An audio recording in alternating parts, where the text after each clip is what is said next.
Halo, salam jumpa lagi dengan saya Rinawati dan kali ini kita bertemu dalam mata kuliah Analisa dan Perancangan Sistem Informasi. Dan saat ini kita masuk ke dalam pertemuan yang ketiga. Nah, dalam pertemuan yang ketiga ini yang akan kita bahas adalah mengenai analisa sistem informasi. Ya, coba kita lihat yang pertama, kita akan cari tahu terlebih dahulu apa itu yang dimaksud dengan analisa. Nah, analisa itu dikatakan merupakan suatu kegiatan yang dimulai dari proses awal di dalam mempelajari serta mengevaluasi suatu bentuk permasalahan yang ada, gitu ya. Jadi analisa ini terjadi karena adanya permasalahan.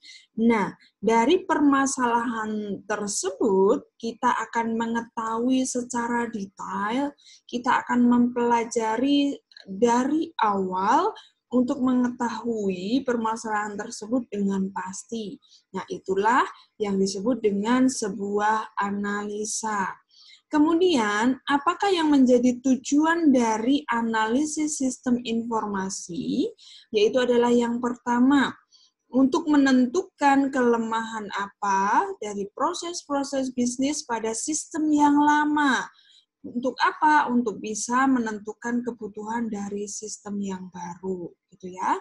Jadi, analisis sistem informasi ini kita lakukan karena sistem yang lama itu sudah tidak sesuai lagi dengan kebutuhan bisnis. Nah, untuk itu kita akan mengetahui, kita akan mempelajari dan juga mengevaluasi sistem yang lama tersebut. Sehingga kita tahu dengan pasti apa sih yang menjadi kelemahannya, gitu ya.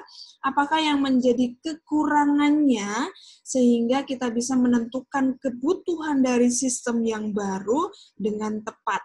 Nah, itu tujuannya. Kemudian yang kedua, yaitu adalah menentukan tingkat kelayakan dari kebutuhan sistem yang baru. Jadi bagaimanakah nanti sistem yang baru yang akan kita bangun, itu apakah memang layak ataukah tidak, gitu ya. Lalu pendekatannya, nih salah satu pendekatan yang bisa kita gunakan yaitu adalah analisis model driven. Nah, yang pertama, tahap yang pertama yaitu adalah satu analisis terstruktur, gitu ya. Jadi analisis terstruktur ini dia itu terfokus kepada aliran data dan juga proses bisnisnya, gitu ya. Kemudian perangkat lunak yang digunakan, ya. Nah, analisis terstruktur ini juga disebut dengan proses oriented, berorientasi kepada prosesnya. Nah, contohnya apa? Contohnya adalah data flow diagram atau sering kita dengar dengan sebutan DFD, gitu ya. Nah, inilah contoh dari analisis terstruktur. Kemudian pendekatan yang kedua yaitu adalah rekayasa informasi. Nah, di dalam rekayasa informasi ini, kita akan menentukan tingkat kelayakan dari kebutuhan sistem yang baru, gitu ya. Nah, rekayasa informasi ini sering disebut sebagai data center, berpusat kepada data, gitu ya. Contohnya apa? Seperti entity relationship, gitu ya. Jadi di sini rekayasa informasi ini mensinkronkan pemodelan data dengan pemodelan proses. Nah, itu yang dilakukan di dalam rekayasa informasi. Kemudian, yang ketiga, yaitu adalah analisis berorientasi kepada objek. Ya. Jadi, di dalam analisis berorientasi kepada objek ini menyatakan gambar-gambar yang mengilustrasikan objek-objek dari sistem, gitu ya. Kita lihat dari berbagai perspektif, ya, seperti struktur, kemudian perilaku, iterasi, ya, dan sebagainya. Nah, ini yang biasa kita gunakan yaitu adalah UML, gitu ya. Unified Modeling Language. Nah, inilah salah satu analisis berorientasi kepada objek. Kemudian apa hasilnya gitu ya? Jadi hasil dari analisa kelemahan sistem ya itu akan menyatakan sebuah rekomendasi gitu. Jadi dengan rekomendasi ini kita akan menemukan satu patokan yang bisa kita ikuti untuk menentukan apa saja yang dibutuhkan oleh sistem yang baru gitu ya. Tentunya penetapan dari kebutuhan itu sendiri menjawab kelemahan dan juga kekurangan dari sistem yang lama. Nah, itu hasil dari analisa yang kita lakukan. Kemudian tujuannya apa? Ini dia. Jadi tujuan dari analisis kebutuhan sistem yaitu adalah untuk memahami apa sih yang menjadi kebutuhan dari sistem yang baru gitu ya. Nah, ini berarti bahwa apa yang harus dikerjakan oleh sistem, itu yang pertama. Kemudian, karakteristik apa yang harus dimiliki oleh sistem yang baru, gitu ya, agar semua permasalahan dari sistem yang lama itu bisa terjawab dengan pengembangan dari sistem yang baru. Kemudian tipe-tipe dari kebutuhan sistem itu ada beberapa tipe ya. Yang pertama yaitu adalah operasional. Nah, kalau tipe operasional ini di dalamnya itu menjelaskan secara jelas tentang teknis bagaimanakah sistem yang baru tersebut nantinya akan beroperasi gitu ya. Jadi ini adalah urusan operasionalnya. Kemudian yang kedua yaitu adalah kinerja ya. Jadi dari kinerja ini akan menjelaskan bagaimanakah kinerja dari sistem yang baru gitu ya, yang telah kita kembangkan tadi, baik itu di dalam pengolahan data, di dalam penampilan informasi gitu ya, di dalam penyelesaian proses bisnis dan sebagainya. Nah, ini menggambarkan kinerjanya. Kemudian yang ketiga yaitu berhubungan dengan keamanan ya, baik itu keamanan aplikasi, keamanan data maupun keamanan transaksinya dari sistem yang baru tadi gitu ya. Apakah menjamin keamanan ataukah tidak. Kemudian yang keempat yaitu adalah politik dan budaya. Nah, di dalam politik dan budaya itu menyangkut hubungan dengan isu baik itu secara politik ataupun budaya gitu ya.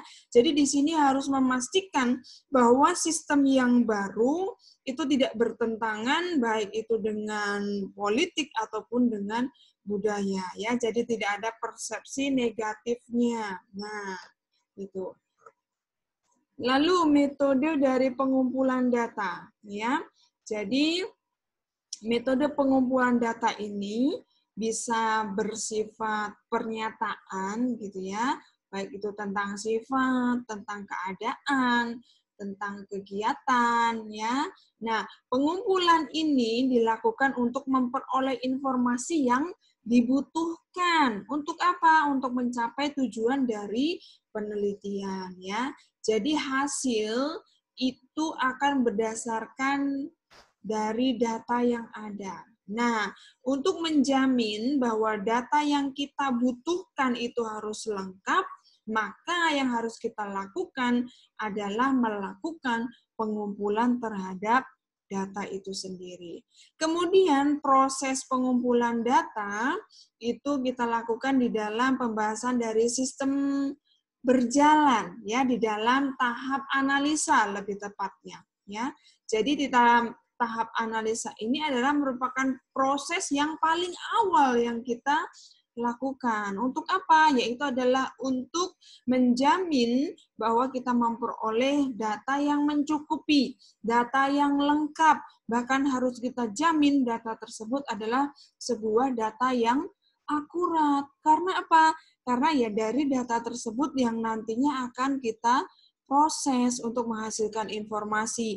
Kalau data awalnya tidak akurat, ya, kita bisa bayangkan bagaimana hasilnya. Sudah pasti informasinya pun akan menyesatkan. Nah, pengumpulan data ini sangat penting gitu ya. Jadi harus kita pastikan semua data yang kita perlukan itu mencukupi dan harus akurat. Kemudian sumber datanya nih, jadi kita bisa memperoleh data-data tersebut dari yang pertama yaitu yang disebut dengan data primer. Ya, apa itu data primer? Data primer ini adalah sebuah data yang kita peroleh sendiri, gitu ya. Jadi data ini bisa kita peroleh dari hasil dari wawancara misalnya, kemudian hasil dari observasi, hasil dari tes ya, atau hasil kita menyebarkan kuesioner ya, kemudian kita lakukan pengukuran, kemudian kita lakukan percobaan dan sebagainya ya. Jadi data primer ini intinya kita gali dan kita cari sendiri. Kemudian data yang kedua yaitu adalah data yang disebut dengan data sekunder ya. Nah, apa itu data sekunder? Data sekunder ini adalah data yang kita peroleh dari sumber kedua gitu ya. Misalkan apa? Misalkan dari data dari pusat statistik gitu ya, data dari rumah sakit, data dari lembaga ataupun institusi yang lain ya. Jadi itu yang disebut dengan data sekunder. Kemudian metode pengumpulan datanya. Nih, jadi kita bisa mengumpulkan data dengan salah satu metode yang ada ya. Yang pertama yaitu adalah metode kuesioner. Apa itu metode kuesioner? Metode kuesioner ini adalah kita membuat daftar pertanyaan ya. Pertama kita buat dulu daftar pertanyaan, kemudian kita lakukan pengujian ya, baik itu secara pengujian, kita lakukan pengujian sehingga memang dinyatakan layak gitu ya. Nah, kemudian pertanyaan-pertanyaan tersebut akan kita bagikan ke dalam responden yang sudah kita tetapkan gitu ya, dan juga kita harus menghitung jumlah minimum responden yang mencukupi persyaratan gitu ya. Nah, itu yang disebut dengan kuesioner. Kemudian yang kedua, metode yang kedua yaitu adalah metode observasi ya. Jadi dengan metode observasi ini yang kita lakukan adalah kita melakukan pengamatan secara langsung gitu ya. Jadi kita melihat, kita mendengar dan sebagainya, kita terjun langsung ke lapangan gitu ya. Kemudian kita lakukan pencatatan, perekaman dan sebagainya sehingga nanti kita akan bisa menarik sebuah kesimpulan. Nah, itu yang disebut dengan metode observasi. Kemudian metode yang ketiga, yaitu adalah metode wawancara. Nah, apa itu metode wawancara? Nah, di sini dengan metode wawancara ini kita melakukan wawancara secara langsung gitu ya, dengan sumber ataupun sumber datanya gitu ya. Baik itu bisa kita lakukan secara tatap muka langsung gitu ya, ataupun melalui media-media yang lain seperti telepon, telekonferensi dan sebagainya. Nah, hal tersebut bisa kita kerjakan. Kemudian metode yang keempat yaitu adalah dokumen. Nih, kalau metode pengumpulan data menggunakan dokumen, jadi kita menggunakan dokumen baik itu yang berupa tulisan gitu ya, maupun secara elektronik bolehlah itu kita pakai gitu ya dari sebuah lembaga ataupun institusi gitu. Dari dokumen-dokumen tersebut nanti kita akan lihat, kemudian kita akan ambil data-data di dalamnya. Nah, itu yang berupa dokumen. Kemudian selanjutnya tentang perumusan dari proses bisnis ya. Jadi apa yang dimaksud dengan proses bisnis itu sendiri? Nah, itu merupakan suatu kumpulan dari pekerjaan yang saling terkait ya untuk menyelesaikan suatu masalah tertentu. Jadi proses bisnis ini yang dikatakan adalah merupakan prosesnya ya. Jadi apa saja yang harus kita kerjakan, bagaimana tahapannya ya.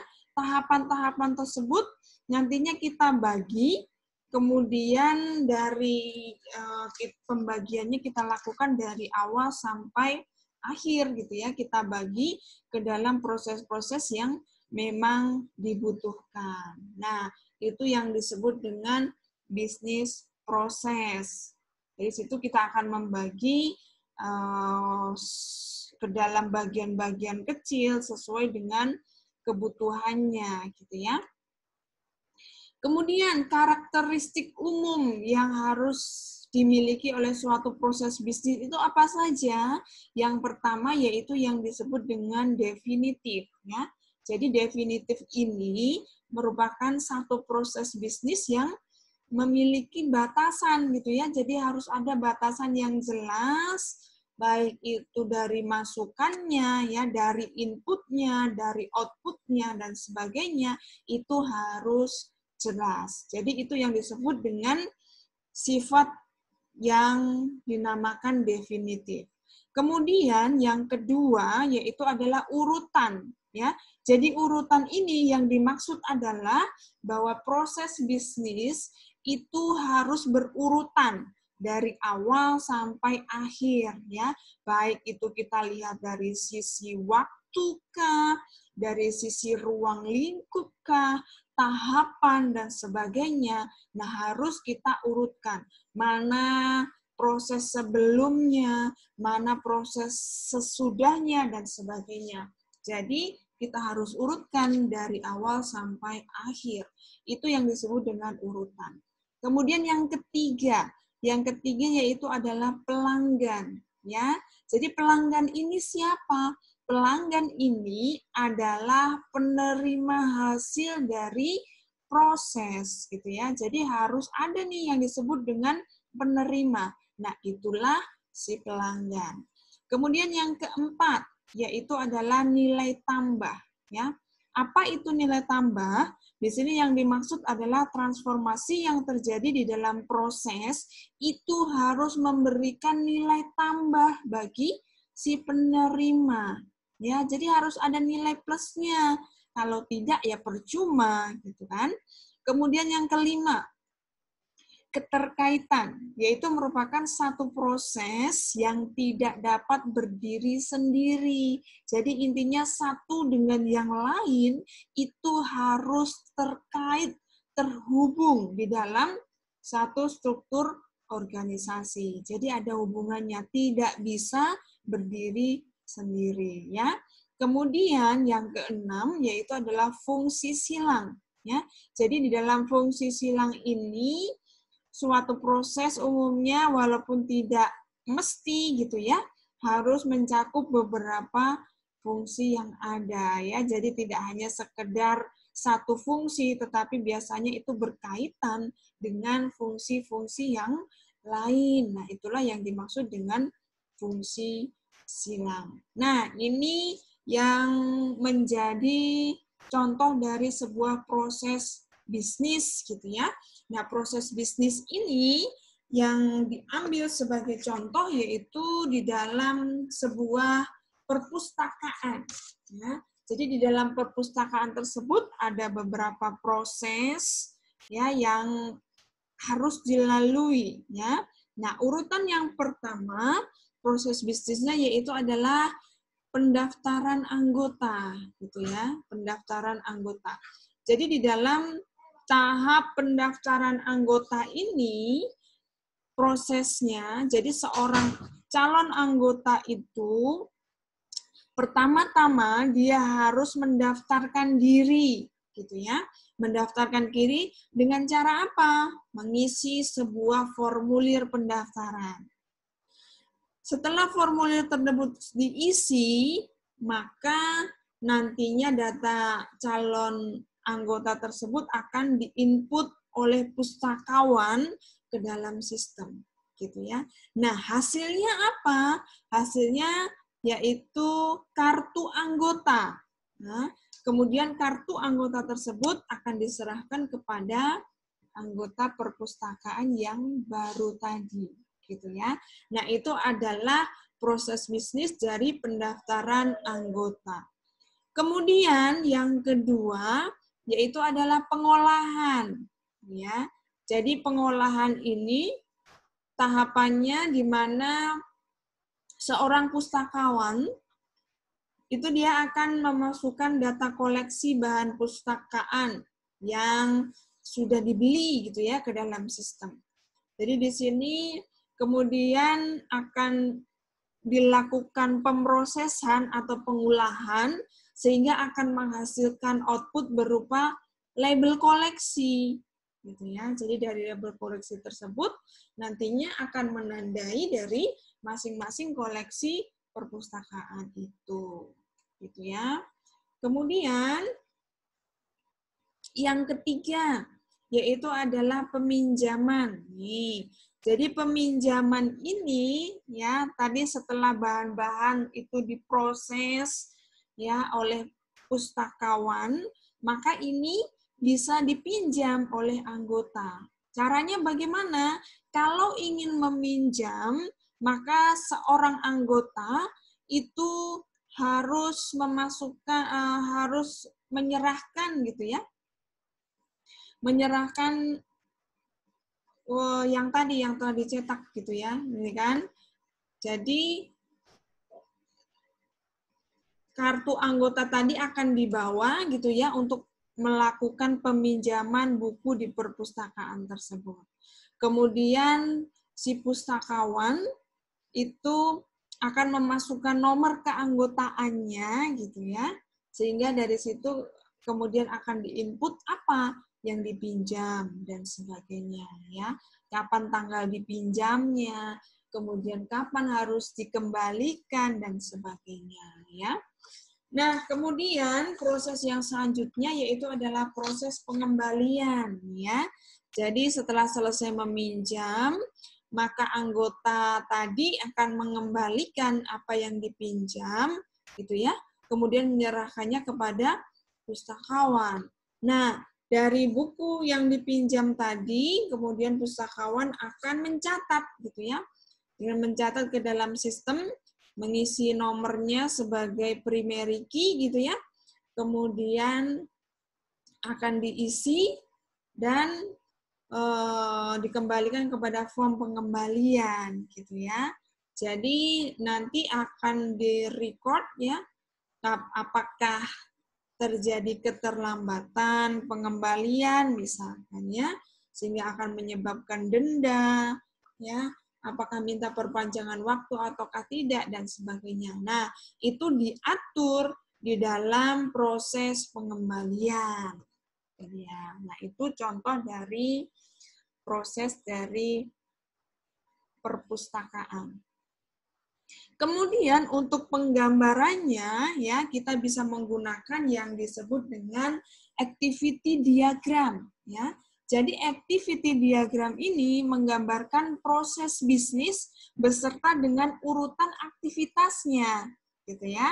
Jadi di sini kita akan melihat urutan-urutan setiap prosesnya. Nah, tujuannya apa? Tujuannya yaitu adalah untuk menggambarkan proses bisnis, kemudian urutan aktivitas ya dalam sebuah proses agar apa? Agar kita lebih mudah memahaminya, gitu ya.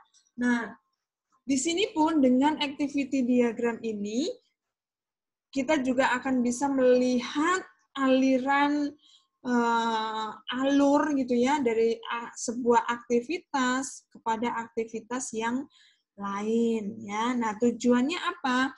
Tujuan yang pertama yaitu adalah menggambarkan proses bisnis dan juga urutan aktivitas di dalam sebuah proses. Kemudian yang kedua, dipakai pada bisnis modeling untuk memperlihatkan urutan aktivitas dari proses bisnis. Kemudian yang ketiga, membantu memahami proses secara keseluruhan.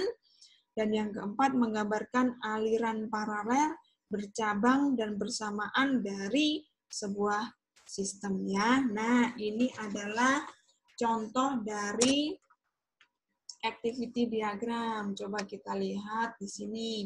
Ini contohnya adalah yang tadi ya, activity diagram perpustakaan. Nah, dari activity diagram ini kita akan mengenal beberapa simbol gitu ya. Di sini kita melihat simbol-simbol yang ada ya. Nah, ini dimulai dari ini nih. Nih, kalau kita mulai di dalam activity diagram itu akan dimulai dengan yang disebut dengan star point ya. Ini adalah star point atau juga sering disebut dengan inisial node gitu ya. Jadi star point ini merupakan awal mulanya sebuah aktivitas ya.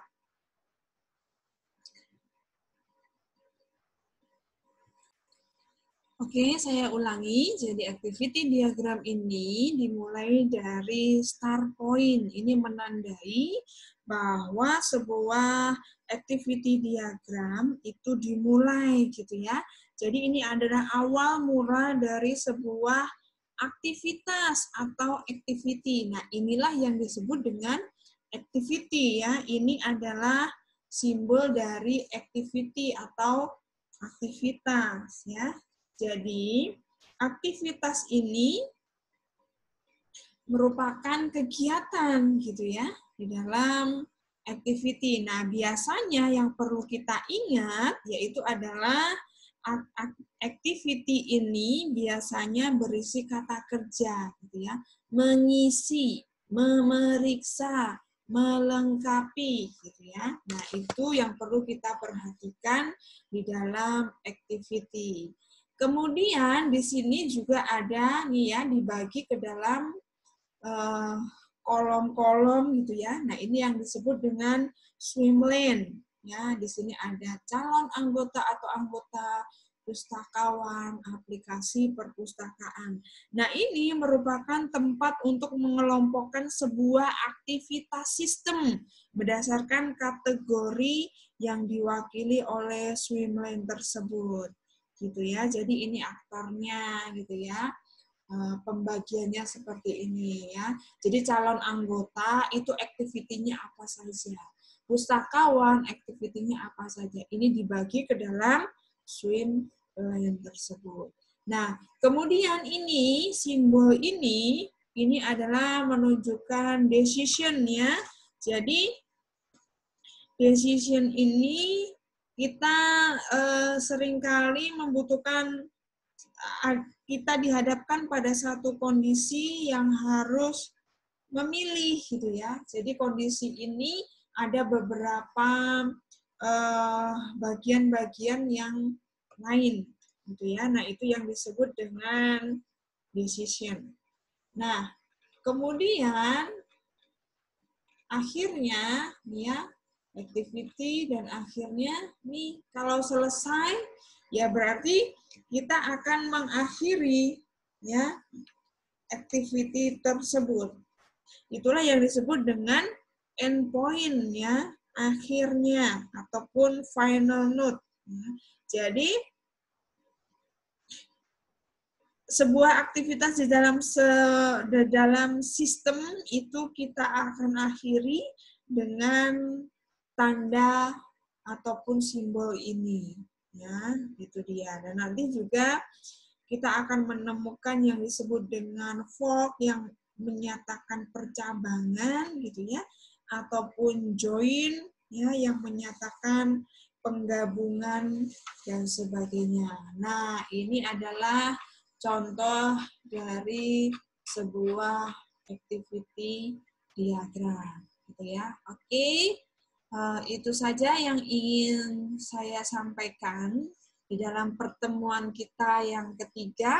Terima kasih atas perhatiannya, semoga bermanfaat dan semoga senantiasa kita diberikan kesehatan. Terima kasih.